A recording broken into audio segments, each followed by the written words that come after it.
하나님 말씀 요한복음 4장 27절 보겠습니다. 요한복음 4장 27절부터 30절 말씀까지입니다. 요한복음 4장 27절부터 30절 말씀까지 봉독해 드리겠습니다. 이때 제자들이 돌아와서 예수께서 여자와 말씀하신 것을 이상히 여겼으나 무엇을 구하시나이까? 어찌하여 저와 말씀하시니까? 묻는 이가 없더라.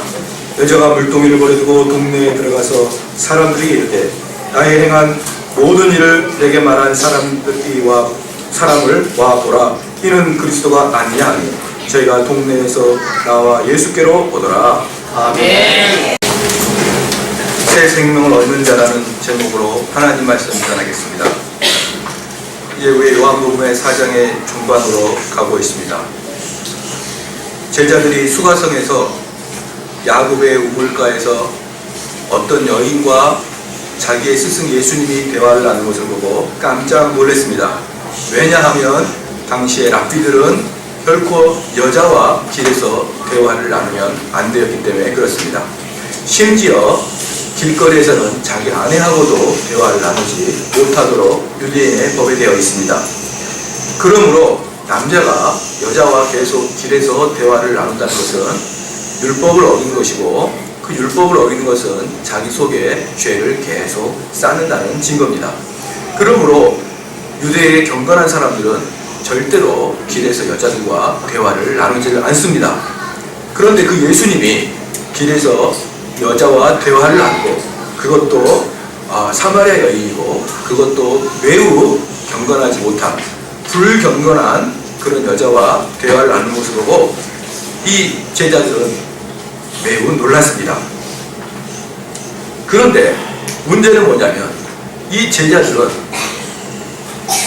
지금까지 한 번도 보지도 못했던 새로운 것을 보게 되는 그런 귀중한 체험을 합니다.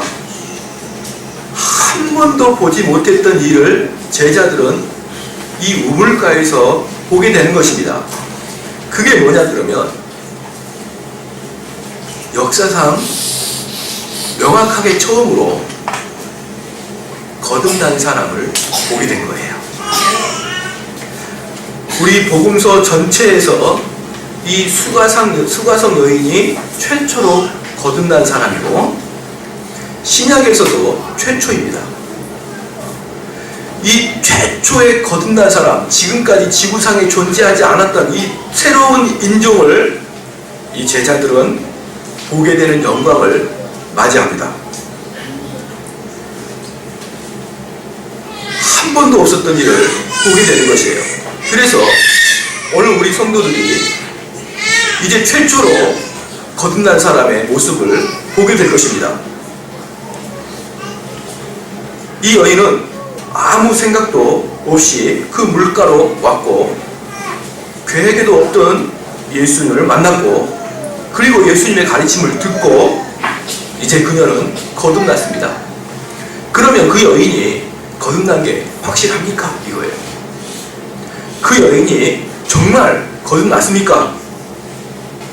그 거듭난 것을 어떻게 합니까? 우리는 그러한 것들을 이제 살펴보기를 원하는 것입니다. 그녀가 진짜 거듭났는지 거듭나지 않는지를 우리가 살펴볼 것입니다. 사랑하는 성도 여러분, 이 개념을 분명하게 해주십시오. 이 개념을 우리 성도들이 분명히 알아야만 기독교가 뭔지를 아는 것입니다. 기독교는 특별히 거듭남은 여기에 있는 모든 성도들의 목적은 거듭남인 것입니다. 이 거듭남은 여러분들이 일평생 노력을 해서 어느 단계로 수련을 통해서 훈련을 통해서 교육을 통해서 어느 단계까지 올라간 이후에 거듭나고 그러는 게 아닙니다. 이 개념을 아셔야 됩니다. 내가 훈련받고 내가 예배를 드리고 어느 정도의 단계에 들어서야 거듭난다고 생각하는 것을 버려야 됩니다. 우리는 그런 생각을 갖는 경향이 있죠. 그래서 기도를 더 열심히 하면 교회의 신급이 더 올라가면 그때 지금은 거듭나지 않았지만 그때는 거듭나겠지라는 생각을 하고 있는데 천만의 말씀입니다. 이 생각을 바꾸지 않으면 기독교를 이해를 못하는 거예요. 기독교는 어느 단계를 거친 다음에 기초적이고 초보적인 단계에서 점점 올라가서 완숙한 단계에 올라가는 게 기독교가 아니고, 기독교는 단 한 방에 다시 태어남이 있어야 되는 것이에요. 아이들을 생각해 보십시오. 아이들이 처음에는 돌이었다가 나중에는 이게 좀 기초가 돌인데 점점 이 성숙해가지고 말미잘이 됐다가 개구리가 됐다가 인간이 되지 않듯이, 인간은 단 한 방에 태어나듯이 거듭난다는 것은, 기독교라는 것은 뭐냐 그러면 우리가 어떤 단계에 올라가서 어떤 성취를 하는 게 기독교가 아니라, 기독교는 시작부터 태어나야만 되는 것입니다. 이게 이해가 안 되니까 자꾸 교회에서 무슨 훈련 과정을 거치고 그 과정이 통과되면 뭐가 되는 것처럼 그렇게 이야기하는데, 우리 기독교는 종교가 아니고, 우리 기독교는 가르침이 아니고, 우리 기독교는 새로 태어나는 것이 기독교는 말이에요. 새로 태어나는 것입니다. 그래서 아이가 태어날 때 그 아이한테 그 세포한테 가르치고 훈련시키고 기도를 시켜서 그 아이가 태어나는 게 아니라, 그 아이는 엄마랑 아빠가 착상이 된 다음에 자연스럽게 하나가 물체가 툭 튀어나와야 되는 게 기독교인 것입니다. 요 관점 새롭죠? 요 관점이 새로운 게 뭐냐 그러면, 왜 그러냐 그러면, 우리는 그동안 기독교를 무슨 단계를 거쳐서 훈련을 해서 더 완숙한 곳으로 가야 된다고 생각하기 때문에 그렇습니다. 물론 거듭난 이후에는 계속적인 성화, 즉 단계별로 성장하는 게 분명히 있습니다. 그런데 진짜 중요한 것은 그 성화도 중요하지만 여러분들이 다시 태어났느냐가 중요한 거예요. 이제 아이가 태어나는 것을 보겠습니다. 저는 아이가 태어나는 것을 이해할 수가 없습니다. 보겠습니다. 아이가 태어나자마자 곧 신체의 변화가 느낍니다. 사랑하는 성도 여러분 혹시 아이가 뱃속에 있을 때 어떻게 숨을 쉬는 줄 아십니까? 아이가 뱃속에 있을 때 숨 쉬는 그 기관이 뭡니까? 시작! 탯줄이죠. 아이는 엄마 뱃속에 있을 때 허파로 숨을 쉬지 않죠. 아이는 뱃속에 있을 때 탯줄로 숨을 쉬고, 탯줄을 통해서 피가 돕니다. 그래서 아이가 뱃속에 있을 때는 심장도 이렇게 심장을 통해서 피가 도는 게 아니고 탯줄을 통해서 피가 돌아요. 탯줄을 통해서 숨을 쉽니다. 그런데 그 아이가 태어나자마자 곧바로 탯줄에서 딱 끊어버리고 허파로 숨을 쉬는 거 아십니까? 만약에 우리가 물속에 있던 물고기를 아가미로 숨쉬고 있다고 해서 육지로 딱 갖다 놓으면 순간적으로 그 아가미를 딱 멈추고 허파로 숨을 쉬는 물고기가 있습니까? 물고기는 그렇게 할 수 없습니다. 그런데 인간은요, 바로 직전까지 허파로 숨을 쉬지 않고 탯줄로 숨을 쉬다가 나오는 순간 즉시 허파로 숨을 쉽니다. 여러분 신기하죠? 신기 안 합니까? 그리고 1년 가까이 그 컴컴한 뱃속에 있을 때도 끔찍 안고 살았던 아이가 온도도 한 20도나 차이 나는 그 밖으로 튀어나오면서 온도도 적당하게 맞춰야 되죠. 그 다음에 허파로 숨을 쉬어야 되죠. 그 다음에 심장으로 피를 돌려야 되죠. 온 몸이 태어나는 순간 순식간에 바뀝니다. 단 몇 초 만에 순식간에 바뀝니다. 이게 태어난 사람들의 변한 것입니다. 그래서 우리 성도들도 영적으로 태어나는 순간 완전히 바뀝니다. 할렐루야. 다시 한번 말씀을 드립니다. 우리 성도들이 훈련을 받아서 점점점 바뀌는 게 아니라 이 말입니다. 우리 성도들이 훈련을 받아서 점점점 바뀌면 얼마나 마음이 편안합니까? 다음에 바뀌면 되겠지. 그런데 그게 아니에요. 아이가 태어나면서부터 태어나기 전과 태어나기 후가 완전히 바뀌듯이 거듭난 사람은 어제와 오늘이 완전히 바뀌는 겁니다. 즉각적으로 변해야 되는 것이에요. 그게 바로 새 생명을 얻었다는 사람이고, 그 사람을 우리는 거듭난 사람이라고 그러고, 그 사람을 우리는 그리스도인이라 그러는 것이에요. 그러면 아이가 제일 먼저 태어날 때 울어요. 사랑하는 성도 여러분, 아이가 태어나서 울지 않으면 어떻게 될까요? 시작. 죽을까요? 죽은 아이가 태어난 걸까요? 왜 아이가 태어날 때 울지 않으면 죽을까요? 그게 우는 게 바로 허파로 공기가 들어간다는 뜻입니다. 그래서 아이가 태어날 때 의사가 엉덩이를 철썩 때려서라도 울리게 하는 이유가 허파로 공기가 들어가게 하기 위해서입니다. 얘가 배기실에서 때리는 게 아니라. 아이는 태어나면서 울어야 살아요. 그래서 그게 지금 공기가 허파로 들어가 있다는 증거이기 때문에 아이는 태어나면서도 무조건 울어야 되는데, 태어나서 울지 않는 아이는 죽은 아이가 태어난 것입니다. 사랑하는 성도 여러분, 여러분들이 즉시 위에서부터 오는 새로운 생명을 얻게 되면 울어야 되는 것입니다. 소리를 빠락빠락 지르면서 울어야 되는데, 그게 바로 무엇이냐 그러면 예수 그리스도를 겉으로 공개하면서 고백하는 게 그 울음인 것이에요. 할렐루야. 네. 누구든지 사람 앞에서 나를 시인하면 나도 하늘에 계신 내 아버지 앞에서 저를 시인하는 것이요, 누구든지 사람 앞에서 나를 부인하면 나도 하늘에 계신 내 아버지 앞에서 저를 부인하리라. 마태복음 10장 32절 말씀입니다. 내가 만일 네 입으로 예수를 주로 시인하며 또 하나님께서 그를 죽은 자 가운데서 살리신 것을 내 마음에 믿으면 구원을 얻으리니, 사람이 마음으로 믿어 의에 이르고 입으로 시인하여 구원에 이르니라. 로마서 10장 9절 10절 말씀입니다. 우리는 아이가 태어났을 때 울음을 남들에게 감출 수 없듯이, 우리가 새 생명으로 내가 다시 태어날 때 내가 내 입에서 예수 그리스도가 나의 구주라는 것을 감출 수가 없는 것입니다. 감출 수가 없어요. 기침을 감출 수가 없듯이, 주머니의 바늘을 감출 수가 없듯이, 아이가 태어나서 응애하는 걸 감출 수가 없듯이, 새로 태어난 사람은 그 입으로 예수님은 나의 주다고 사람들 앞에서 공공연하게 고백하지 않을 수가 없다, 이 말입니다. 이게 새로 태어난 사람들의 특징 첫 번째입니다. 그냥 막 예수님을 이야기하고 싶은 거예요. 체면도 뭘도 없습니다. 예수님을 막 이야기하고 싶은 것입니다. 바로 이 시점에서 아주 중요한 말씀을 전하겠습니다. 요한복음 3장 니고데모와 요한복음 4장 수가성 여인을 비교해 드리겠습니다. 이제부터 매우 중요한 것이니까 이제부터 여러분들이 구원을 이루는 길을 마지막으로 배울 겁니다. 니고데모하고 수가성 여인 둘 중에 누가 더 영적인 관심이 많았습니까? 시작. 니고데모가 더 관심이 많았습니다. 두 번째, 누가 예수님을 찾아왔습니까? 니고데모가 찾아왔습니다. 이 여자는, 수가성 여인은 영적인 갈급함이 있었습니까? 없었습니까?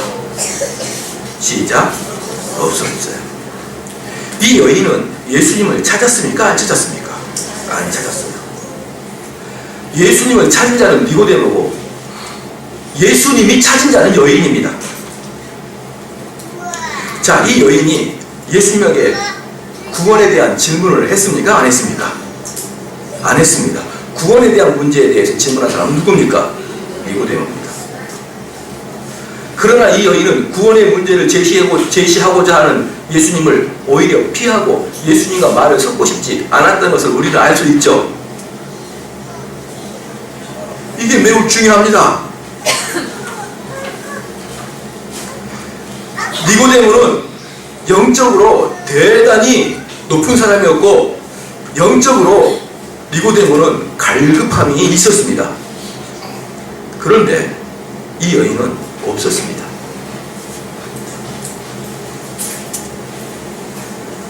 사랑하는 성도 여러분, 구원을 받고자 하는 니고데모와 구원과 상관없던 이 여인 둘을 비교해 드리겠습니다. 그런데 니고데모는 성경 어디에도 구원받았다는 명확한 증거는 없습니다. 제가 이 강의를 할 때마다, 이 설교를 할 때마다 말씀을 드리는 것은, 니고데모가 마지막에 구원을 받은 것 같기는 한데, 항상 문제는 뭐냐면 구원을 받기는 한데, 구원을 받은 것 같기는 한데 구원을 받았다는 구체적인 증거는 없습니다. 근데 이 여인은 있습니다. 니고데모가 요한복음에 2번 더 나옵니다. 7장에 나오는데 요한복음 7장 51절 한번 보십시다. 요한복음 7장 51절 시작. 우리 본 사람의 말을 듣고 의하는 것을 알기 50절에 보니까 그 중에 한 사람 곧 전에 예수께 왔던 니고데모가 저에게 말하되, 니고데모가 예수님을 변론해 줬습니다. 그죠? 그 다음에 19장 한번 봐볼까요?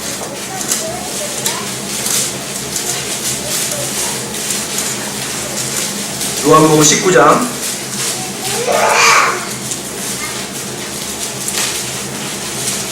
38절 39절 읽겠습니다. 시작. 아리마대의 사람 요셉이 예수의 제자라 유해를 두려워하여 문의하더니 이 후에 빌라도로 예수의 시체를 가져가기를 구하매 빌라도가 허락하는지라 이에 가서 예수의 시체를 가져가니라.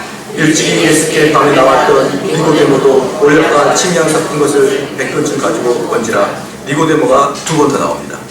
이런 모습을 봤을 때는 니고데모가 예수님께 구원을 받지 않았다 상상할 수는 있습니다. 그런데 예수님으로부터 구원받았다는 명확한 증거는 안 됩니다. 왜냐하면 이 정도는 도덕적인 사람이거나 의리를 지키는 사람도 이 정도는 할 수 있기 때문에 그렇습니다. 윤리적으로 깨끗한 사람도, 그리고 자기에게 유익을 줬던 사람에 대한 배반하지 않으려고 자연인의 성품에서도 이 일은 충분히 할 수가 있습니다. 그러므로 니고데모는 구원을 받기는 한 것 같은데 구원을 안 받을 수도 있습니다. 확실치가 않습니다. 그런데 예수님에게 니고데모는 왔습니다. 예수님에게 그 니고데모는 영적인 문제를 해결하려고 왔습니다. 하나 묻겠습니다. 니고데모가 정확한 분에게 구원의 문제를 묻기 위해서, 구원의 문제를 해결하기 위해서 정확한 분에게 왔습니까? 안 왔습니까? 왔습니다. 니고데모가 예수님 옆에 왔을 때 어떠한 무례한 행동을 하지 않았습니다. 그럼에도 불구하고 예수님은 니고데모한테 그 순간에 구원을 주지 않았습니다. 예수님은 그 순간에 사마리아 여인에게 줬습니다. 다시 한번 말씀드리지만 사마리아 여자는 영적인 갈급함도 없었고 구원을 받고자 하는 마음도 없었고 심지어 예수님과 말도 섞고 싶지 않았던 그런 사람입니다. 그런데 이 여인은 구원받았습니다. 오늘 4장 29절 한번 읽겠습니다. 시작. 나에 대한 모든 일을 내게 말한 사람이라 이는 그리스도가 아니냐. 예수님을 그리스도라고 입으로 만방에 돌아다니면서 구원받은 사람 첫 번째 특징인 입으로 시인하고 다니더라 이 말입니다. 할렐루야. 니고데모는 예수 그리스도를 주라고 시인한 적이 없습니다. 혹시 여기에 기록되지 않았는지 모르지만 니고데모는 명확하게 예수님을 그리스도라고 시인하지 않습니다. 그녀의 증거의 핵심이 뭡니까? 메시아가 왔다는 것입니다. 구세주가 왔다는 것이에요. 그 다음에 그녀의 특징 첫 번째가 뭐였죠? 말로 고백하는 것이었습니다. 이 말로 고백하는 것은 그냥 고백하는 게 아니라 말릴 수 없을 정도로 많은 사람들한테 가서 툭 하면 예수 그리스도를 고백하는 그런 자가 됐더라 이 말입니다. 그냥 예수님을 소개할 때 안절부절 지금 해야 될까 말아야 될까 5만 가지 고민하다가 겨우 지들어 그 기어 들어간 소리로 너 혹시 교회 다니니? 그런 게 아니라 이 여자는 말릴 수가 없어요. 가는 곳마다 예수님의 메시아됨을 선포하기 위해서 그냥 그 시간만 되면 그 이야기하고 싶어서 난리를 치는 것입니다. 자기 집안에 어떤 좋은 일이 있는 사람들은, 예컨대 뭐 좋은 일이 있는 사람들은 사람 만나면 꼭 그 이야기를 이야기하고 싶어서 이야기를 빙빙 돌리다가 꼭 그 이야기를 해버리고 맙니다. 그죠? 예를 들어서 이번에 내가 이번에 뭘 장사를 해서 이번에 크게 한 건 했다. 이 이야기를 곧바로 하게 되면은 사람들한테 미움받을까봐 그 이야기를 하고 싶고 마음이 막 미치겠는데 꼭 해버리고 말아요. 그 이야기를 결국은. 그것처럼 예수 그리스도가 구주로 나게 된 사람들은 이야기하고 싶어 죽겠는데 그냥 툭 하고 말은 그러한 자가 돼야 되는 것이에요. 할렐루야. 할렐루야. 그 이야기는 그 나에게 좋은 이야기, 나에게 자랑하고 싶은 이야기는 남들한테 전할 때 이 말을 해야 되는데 정말 부끄럽다. 이게 아니고, 이게 아닙니다. 잘 보십시오. 내가 이 말을 해야 되는데 내가 이 말을 안 하면은 정말 내가 안 되는데 이게 아니라 말하고 싶어 죽겠는데 참는 거예요. 여러분 일이 잘 되면 말하고 싶어 죽겠는데 참죠. 그런데 예수님 전할 때는 말 안 하고 싶어 죽겠는데 억지로 하죠. 고차인 것이에요. 이 여인은 가는 사람마다 예수님을 말하고 싶어가지고 아주 죽겠는 거예요. 그러다가 기회 봐서 툭툭툭 와보라, 구세주를 만난다, 와보라. 그래서 그 여인은 두 번째 가치관의 변화가 일어났습니다. 그녀의 두 번째 변화는 거듭남의 증거는 그녀의 가치관의 변화입니다. 중대한 결정적인 변화가 있습니다. 28절에 읽겠습니다. 시작.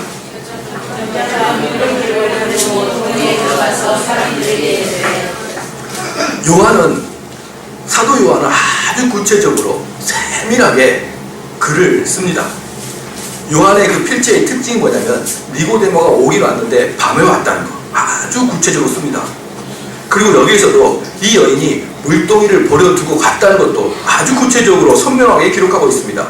또 예수님께서 부활 후에 제자들에게 나타나서 그물을 던지라고 했을 때 153마리가 나타난 것도 아주 구체적으로 요한은 기록하고 있습니다. 그런데 오늘 요한이 봤을 때 이 여인은 물동이를 그냥 두고 갔더라 이 말입니다. 이 여인이 그 야곱의 우물가로 올 때 그때의 목적이 무엇입니까? 물을 길르러 왔던 것입니다. 그리고 그 여인은 그 물을 기르는 것 외에는 관심이 아무것도 없었습니다. 물을 기르는 것 외에는 아무것도 관심이 없었습니다. 그런데 그녀는 예수님 만나고 나갈 때 물동에는 관심이 없어요. 여러분 묻고 싶습니다. 이렇게 가치관이 여러분 삶에서 급격하게 변한 적이 있나요? 이게 구원받은 사람 특징 두 번째입니다. 내가 지금까지 나의 삶의 가치관은 이거다라고 계속 달리다가 어느 날 예수 그리스도를 만나고 사도 바울의 고백처럼 모든 게 배설물이었구나. 그런 경험 있으시나요? 니고데모는 구원받지 못했을 확률이 있습니다. 왜냐하면 니고데모에게는 이런 구원받은 자의 특징이 나타나지 않기 때문에 그렇습니다. 사랑하는 성도 여러분, 여러분에게 이런 특징이 나타나지 않으면 구원받지 못했다고 보면 됩니다. 어떻게 태어난 아이가 울지도 않고 태어난 아이가 변하지도 않습니까? 신앙생활 그거 몇십 년 한 게 무슨 의미가 있습니까? 태어나지 않았는데. 시체가 몇십 년 동안 침대에 있는 게 무슨 의미가 있고, 나무가 침대 위에 몇십 년 동안 누워있는 게 무슨 의미가 있습니까? 우리 큰아이가 어릴 때 갖고 놀던 그 장난감, 지금도 똑같은 장난감 우리 하경에 갖고 놀아요. 우리 하람이는 이미 커버려가지고 그거 가지고 놀지도 않고, 이제 하람이 잘 때 보니까 발이 이만큼 커요. 그냥 발바닥이. 좀 있으면 거의 그냥 어른들의 발이 될 것 같아요. 그런데 그때 갖고 놀았던 그 장난감은 지금도 똑같습니다. 그 장난감이 저희 집에 20년이고 30년이고 그게 무슨 의미가 있습니까? 생명이 없는데. 사랑하는 성도 여러분, 여러분에게 구원의 흔적이 나타나냐 이 말입니다.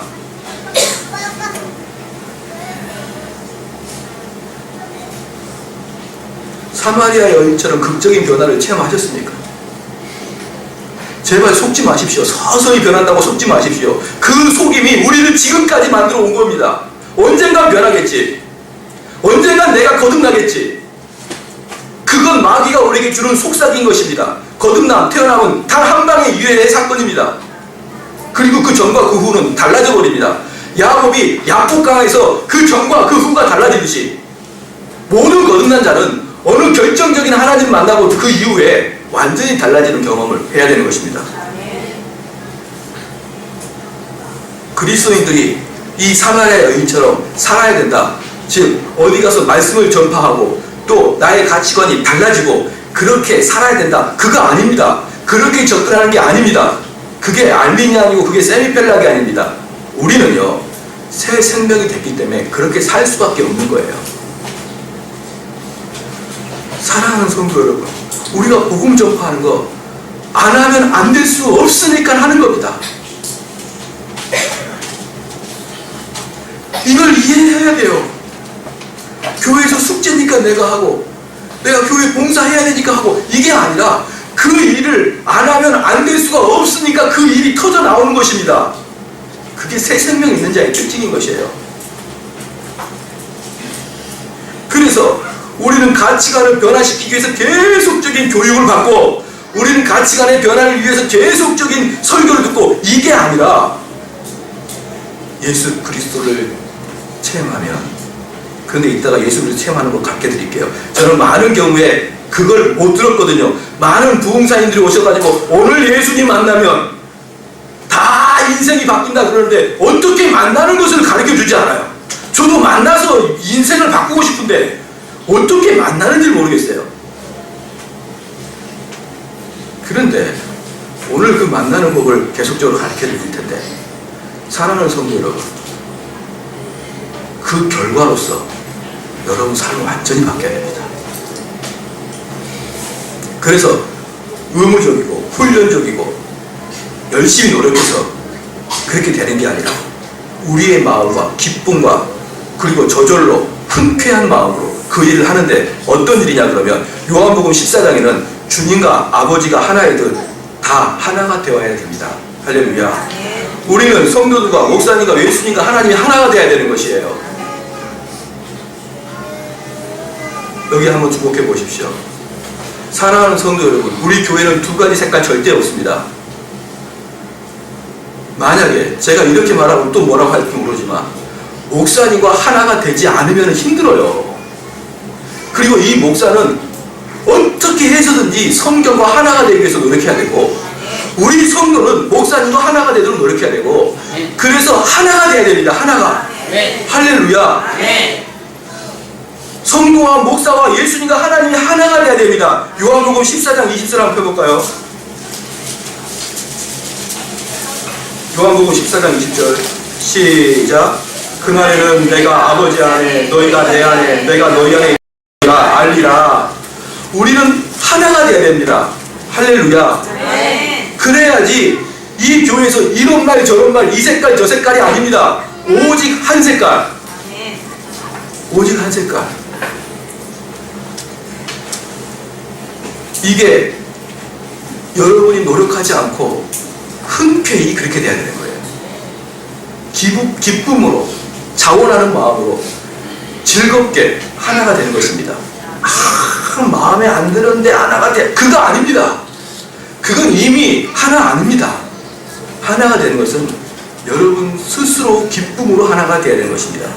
그래서 그리스도의 성경에 나와 있는 여러 가지 덕목들은 전부 다 저절로 돼야 되는 것들이에요.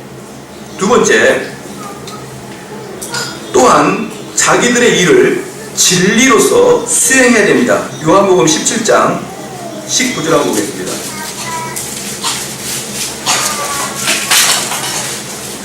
요한복음 17장 19절 시작. 또 저희를 위하여 저희도 진리로 거룩함을 얻게 하려 합니다. 진리로 수행해야 됩니다. 즉 진리를 행해야 된다는 것이죠. 그 다음에 요한복음 10장 17절 한번 볼게요. 요한복음 10장 17절 시작. 아버지께서 나를 사랑하는 것은 내가 다시 목숨을 얻기 위하여 목숨을 버립니다. 서로 사랑해야 된다는 것입니다. 사랑하는 성도 여러분, 이게 노력으로 되는 게 아니에요. 그러니까 우리는 그리스도인이니까 서로 사랑해야 된다. 그렇게 하지 마십시오. 한번 우리가 그냥 한번 쉽게 한번 생각해 봅시다. 얘가 내 딸이에요. 너 내 딸이니까 내가 사랑한다. 이런 가정이 어디 있습니까? 내가 진짜 너가 미운데 내가 성경 말씀을 보니까 서로 사랑하라 그러니까 너를 사랑한다. 이게 아니고 진짜 사랑해야 된다 이 말이에요. 진짜. 자기 부모님을 진짜 사랑하듯이, 자기 자녀를 진짜 사랑하듯이 우리 성도를 진짜 사랑해야 돼요. 할렐루야. 여러분 자녀 키우다가 미워 죽이고 싶을 때 있어요 없어요? 있어요. 있죠. 있어요. 근데 그거보다 더 큰 게 사랑이죠. 우리 성도들 사이에서도 아주 미울 때가 있습니다. 얼마든지 있어요. 그런데 그거보다 더 큰 바운더리가 사랑입니다. 저는 이 일이 우리 교회에 실현되기를 축원합니다. 노력으로 되는 게 아니에요. 여러분의 생각을 바꿔도 되는 게 아닙니다. 그런 건 다 한낱 작심삼일로 끝나는 것입니다. 우리가 거듭나야만 가능한 것입니다. 그럼 다시 한번 니고데모와 이 여인의 차이를 봐야 됩니다. 이 아주 예리한 요한이 3장의 니고데모, 4장의 수가성 여인을 그냥 그렇게 비교한 게 아닙니다. 이 비교에는 의도가 있고 목적이 있습니다. 여러분 아무리 니고데모처럼 신앙생활 해보십시오. 구원과 관계가 있는지. 그러면 니고데모와 이 수가성 여인의 결정적인 차이를 말씀을 드리겠습니다. 이게 이제 백만불짜리죠. 많은 사람들 예수님 만나면 변화될 줄 알아요. 그런데 예수님 만나는 법을 몰라요. 그런데 오늘 예수님 만나는 법을 가르쳐 드리겠습니다. 할렐루야. 아멘. 긴장하십시오. 마음을 집중해 주십시오. 여유롭게 보지 마세요. 아주 집중해서 보십시오. 예수님 만나는 법을 가르쳐 드릴 테니까. 니고데모는 어떤 사람이냐 그러면 유대 광원입니다. 맞죠? 3장 1절 나오죠. 유대 광원이고 바리새인입니다. 니고데모는 여러 가지로 풍족하고 만족한 삶을 살고 있는 사람입니다. 니고데모는 또 많은 사람들로부터 존경과 칭찬과 명예가 있는 자리에 있는 사람입니다. 그런데 니고데모 마음속에 뭔가 하나 허전한 마음이 있었습니다. 그건 뭐냐 그러면 목사님들만이 느끼는 그 허전함이 있습니다. 그게 뭐냐 그러면 목사님들이나 장로님이 느끼는 그 허전함이 뭔지를 가르쳐 드릴 테니까 잘 들어보십시오. 제가 일반 성도로 있을 때는, 일반 성도로 그냥 청년과 평범한 성도로 있을 때는 우리 교회 부흥 목사님이 오셨을 때 나도 저 자리에 올라가게 되면, 나도 저렇게 훌륭한 목사님처럼 되면 영적으로 만족함을 얻고 거듭남에 대한 확신을 갖겠지 라는 생각을 저는 했습니다. 우리 성도들은 어떻게 생각할지 모르지만 아마 목사님쯤 되면 구원에 대한 확신이 넘쳐가지고 바위처럼 든든한 믿음으로 살아가겠지. 그래서 우리 성도들은 소망과 희망이 있는 거예요. 그 목표를 보고. 그런데 목사가 딱 되고 보면 아무것도 아니에요. 그래서 덜커덩 겁이 나요. 이 자리가 아무것도 아니구나. 나와 하나님의 관계는 나와 하나님의 관계지 이 자리가 아무것도 아니구나. 이걸 분명히 지도자들은 압니다. 그렇기 때문에 우리 성도님들 제발 꿈을 깨십시오. 더 높은 자리에 올라간다고 해서 영적으로 더 만족함이 있을 거라 생각 절대로 하지 마십시오. 바로 그러한 것들이 니고데모 마음에 있었던 거예요. 니고데모는 종교 지도자였고 많은 사람이 니고데모에게 물으러 왔고 어떻게 해야 우리는 좋은 신앙생활을 할 수 있습니까? 어떻게 해야 구원을 얻을 수 있습니까? 라고 수많은 사람이 니고데모에게 질문을 하러 옵니다. 그런데 니고데모는 점잖은 척하면서 이야기를 해줍니다. 그런데 그 마음속에 자기도 해결되지 않는 공허한 마음이 있었더라 이 말입니다. 그래서 이렇게 중요한 자리에 앉았던 니고데모가 예수님이라는 그 젊은 사람한테 오기가 창피해서 밤에 찾아온 것이었어요. 만약에 여기 있는 이 정대훈 목사가 도저히 영적으로 만족함이 없어가지고 어떤 사람을 어떤 목사님을 찾아가가지고 상담을 하는데 그게 우리 성도들한테 들키면 제가 얼마나 창피하겠습니까? 우리 목사님도 영적으로 거듭남에 대한 확신이 없나? 이런 생각이 들게 되면 어떻게 설교를 할 수 있겠습니까? 그래서 많은 사람이 보이지 않도록 밤에 찾아간 것입니다. 그럼 니고데모 마음속에 뭐가 있냐 그러면 나는 다 풍족해. 나는 다 풍족한데 바로 요 부분 내 마음속에서 일정 부분 만족시켜주지 못한 이 영적인 부분, 이 영적인 부분을 나는 만족을 얻어야겠다. 사랑하는 성도 여러분, 이 영적인 부분을 만족을 얻어야겠다. 그리고 예수님께 찾아온 거예요. 자, 니고데모는 이 영적인 만족을 줄 수 있는 그 본질적인 사람에게 찾아온 거 맞죠? 예수님께 찾아온 거 맞습니다. 잘 찾아왔습니다. 그런데 이 사람은 구원을 받고 싶었고 다른 것도 아닙니다. 물질적인 부유함도 병 고침도 아니고 오직 아주 선량하게 영적인 구원의 문제를 그것도 정확하게 예수님께 찾아왔는데 예수님으로부터 거절당한 것입니다. 이게 두려운 거예요. 왜냐하면 예수님은 니고데모가 구원받을 조건이 없기 때문에 그렇습니다. 구원받을 자격이 없었기 때문에 니고데모를 돌려보냈던 겁니다. 이 이야기와 부자가 오는 이야기가 거의 비슷한 거 아시죠? 니고데모는 돌려보냈습니다. 그럼 이 여인과 니고데모의 결정적인 차이가 뭘까요? 이 여인과 니고데모의 결정적인 차이는 뭘까요? 이 여인은 영적인 갈급함도 없었고 예수님을 찾지도 않은 사람입니다. 이 둘 차이는 하나가 있습니다. 니고데모는 얻으려고 왔고 니고데모는 얻기 위해서 왔고 여인은 마음이 깨졌어요. 사랑하는 성도 여러분, 이 교회 나오면 얻을 거 많습니다. 그 중에 제일 큰 게 뭡니까? 마음의 평안함이죠.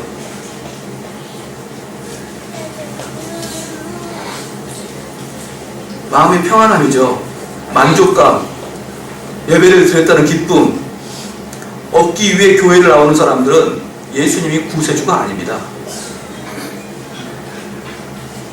제가 지금 이 이야기를 하려고 요한복음 4장까지 줄기차게 달려온 거예요. 이게 핵심입니다. 우리 성도 여러분, 교회 나와서 여러 가지를 얻죠. 교회에서 기쁨을 얻고, 교회에서 만족감을 얻고, 교회에서 위로를 얻고, 교회에서 여러 가지를 얻고 싶죠. 그러면 그것과 구원과는 관계가 없습니다. 그러니까 그런 마음으로 교회를 나오니까 이 한국교회에 그렇게 구원받는 자가 없는 거예요. 구원은 마음의 깨짐에서부터 생성됩니다. 그래서 교회 나올 때 뭔가를 얻기 위해서 나오는 절대로 생각하지 마십시오. 얻기 위하면 그거 얻습니다. 이 교회에서 만족감 얻을 수 있어요. 구원의 길과는 다른 길이라니까요. 구원의 길과는 다른 길입니다. 여기에서 교회에서 평안과 만족을 얻을 때 속된 말로 주일날 교회 나오지 않고 저기 등산 가도 비슷한 거 얻습니다. 신선한 공기에 넓은 환경에 아름다운 산을 보면서 만족감을 얻습니다. 그런데 교회를 다니던 사람이 등산 가면은 처음에 찝찝하지만 그것도 한 달만 가보십시오. 안 찝찝해요. 이제 교회 안 나가요. 제가 이래봬도 교회를 6개월 동안 안 나가봤던 경력이 있던 사람입니다.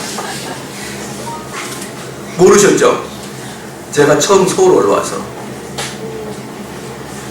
우리 식구들 다 있는데 이런 고백을 할게요. 제가 처음에 중학교 때 서울 올라와서 형님이 다녔던 양문교를 다녔는데 몇 번 나가다가 안 나갔어요.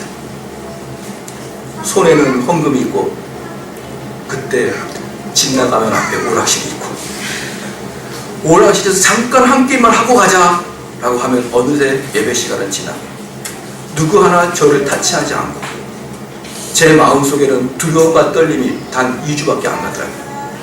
그리고 안 가도 아무렇지도 않아요. 평생을 교회 다녔었는데 모태신앙 평생을 교회 다녔었는데 단 몇 주만 교회 안 나가도 마음에 부담감도 없습니다. 그래서 교회에서 어떤 평안을 얻고 어떤 것을 만족을 얻기 위해서는 안 나와도 산에 가서도 얼마든지 할 수가 있고 교회에서 기쁨을 얻고 싶습니까? 오랜만에 동창 만나도 똑같은 기쁨을 얻는 걸 알아야 되는 거예요. 교회 모임 가면 똑같은 기쁨을, 물론 약간 찝찝하죠. 근데 그 찝찝함도 참고 한 두세 주만 견디면 안 찝찝하다니까요.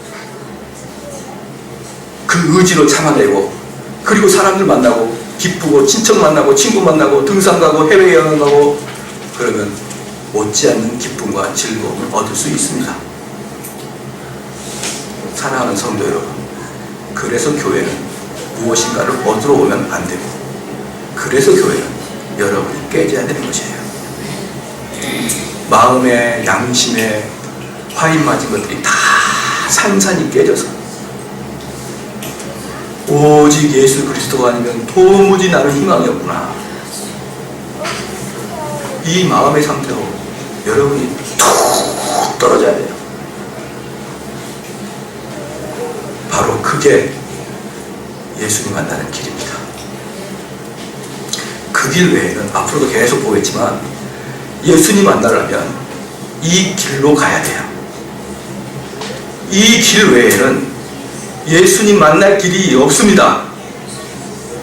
니고데모가 예수님께 직접 찾아와도 구원을 받지 못했는데, 우리는 예수님도 지금 계시지 않는데, 눈에 보이지 않는데 어떻게 하실 겁니까?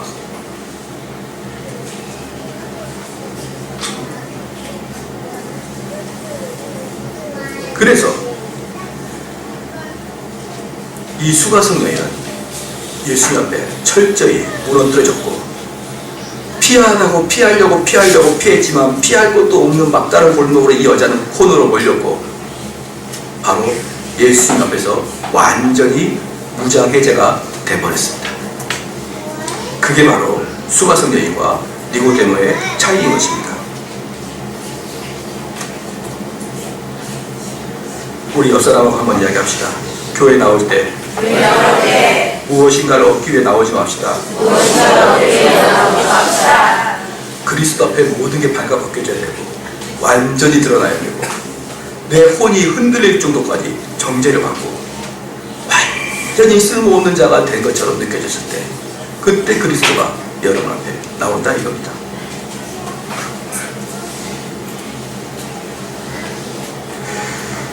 그리고 마지막으로 결과적으로 그녀는 세 번째입니다. 그녀는 곧바로 구원받지 못한 자들에게 시선이 돌아갑니다. 그녀의 입에서 예수님을 구주로 고백하고, 그리고 가치관이 변화된 다음에 그 여자는 자연스럽게 많은 사람들을 예수 그리스도에게 데리고 옵니다. 자, 여기 한번 봐볼까요? 이 여인이 예수님 만나기 전에도 많은 사마리아 사람을 알았을 것입니다. 그런데 우리 서로 사람들을 만날 때 서로서로 이용해 먹고 서로서로 속마음 깊이 터놓지 않고 그러죠. 그런데 이 여인이 예수님 만나고 거듭나는 순간 첫 번째 반응이 뭐냐면, 그때 그 사람들이 불쌍해 보이는 거예요. 그 전에는, 거듭나기 전에는 불쌍한 거 없습니다. 그냥 친한 거고요. 때에 따라서 서로 이용해도 먹고 그러는 관계입니다. 손해보고 싶지 않고, 마음 깊숙한 곳에서는 내가 너 쟤보다 낫지, 이런 마음으로 대인관계 그냥 일반적으로 하고 있었습니다.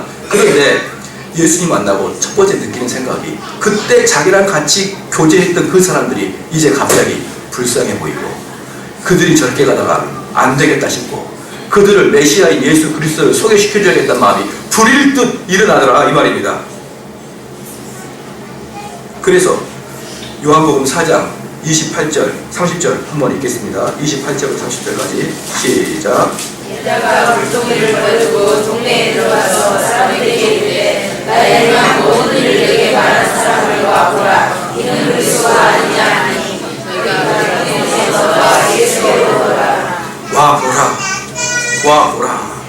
이 이야기는 얼마나 중요한 이야기인지 모릅니다. 와보라. 사랑하는 성도 여러분, 그래서 이 세 가지가 여러분 마음속에 나타나야 됩니다. 구원받은 자, 그러니까 구원받기 위해서는 아닙니다. 구원받은 자의 세 가지. 첫 번째, 입으로 주를 시인하고 어디 곳에 가서나 주님을 이야기하고 싶은 마음에 들끄는 마음. 두 번째, 갑자기 나의 가치관의 바뀜. 세 번째, 사람들을 초청하고자 하는 불의일 듯한 마음. 근데 그 초청의 마음은 그 초청의 대상자가 불쌍한 마음으로 가득 차야 된다는 것입니다. 이 세 가지가 이 여인이 구원받았다고 성경학자들이 이야기하는 그 내용입니다. 사랑하는 성도 여러분, 우리 성도 여러분, 왜 한국교회가 그렇게 어렵습니까? 이번에 어떤 목사님을 만나는데 그 목사님이 강북제일교회 부목사로 있었던 사람입니다. 강북제일교회 부목사로 있던 사람인데 그 교회가 8,000명 정도 됐어요. 저는 강북제일교회가 저기 기름동 가다 보면은 오른쪽에 있는 거라 자주 봅니다. 그런데 그 교회가 어떻게 하면 저렇게 교회 정문을 전철 입구랑 똑같이 할 수가 있나? 그 교회는 전철 입구가 교회 정문이에요. 이 전철 입구를 나면 교회로 들어가게 돼 있어요. 어떻게 저렇게 권세 있는 자가 있어서 저렇게 할 수 있나? 이번에 그 사랑의 교회도 전철 입구를 교회로 하려고 해가지고 얼마나 말이 많습니까? 그런데 강북제일교회는 이미 오래전에 전철 나오면 강북제일교회 입구예요. 야, 너무 부럽다. 근데 그 교회가 약 8,000명까지 올라갔는데 완전히 흔들어서 지금 2,000명 나온답니다. 2,000명 나오는데 왜 그러냐 봤더니 10년 전에 거기에 신천지가 한 명 들어온 거예요. 그 사람이 작심하고 들어온 것입니다.